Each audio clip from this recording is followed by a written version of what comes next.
I was a physical therapist in a clinical setting for about 8 years when I was asked to work in other environments, in the community and in the home environment. And at first it was a little bit scary because I was so used to having the children come in, and I had my bolsters and I had my different size tables, and I knew that I'd have the right size table for every single child. And in the home, I knew that they wouldn't always have all those therapeutic things, and how was I supposed to do therapy? The other thing that was very different was I was used to a very hands-on approach. And I found out, mostly from the families, that what they needed was more of how they could do things during their daily life when they didn't have a therapist with them. Therapy is a big part of Jacob's life, and it's really important to us that that therapy be about what he enjoys. You tell me when you're ready. Give me a big smile when you're ready. Okay. Down, down, down, down, down, down, down, down, down, down, down. So therapists are part of our life. Not something we planned on, but they are, because Jacob's disability, we need input from the therapists. And so what's been important to us is to be certain that we're remembering what Jacob likes, what Jacob enjoys, and they're coming to us, and they're coming to the places where Jacob is having fun and giving their input on how we can incorporate some therapy goals into that, and being certain that it's what Jacob likes to do. Once we start the movement, he seems to become a little bit more active. So let's try it again. And I didn't have to give him much support. And you'll be able to feel that too as we start to rock.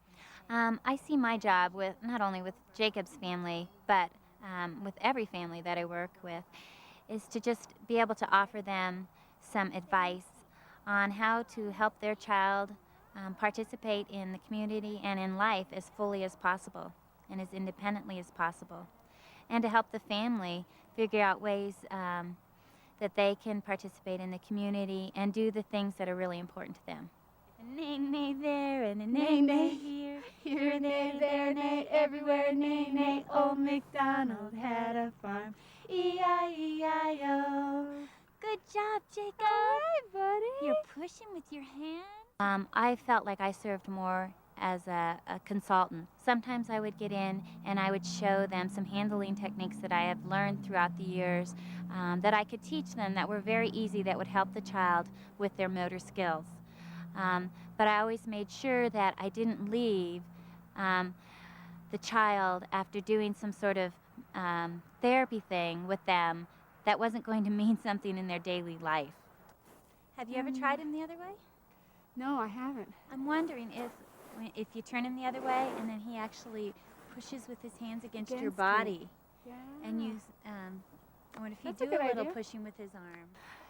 I think children are more motivated and think it's a heck of a lot more fun to do therapy within their daily life, within their community.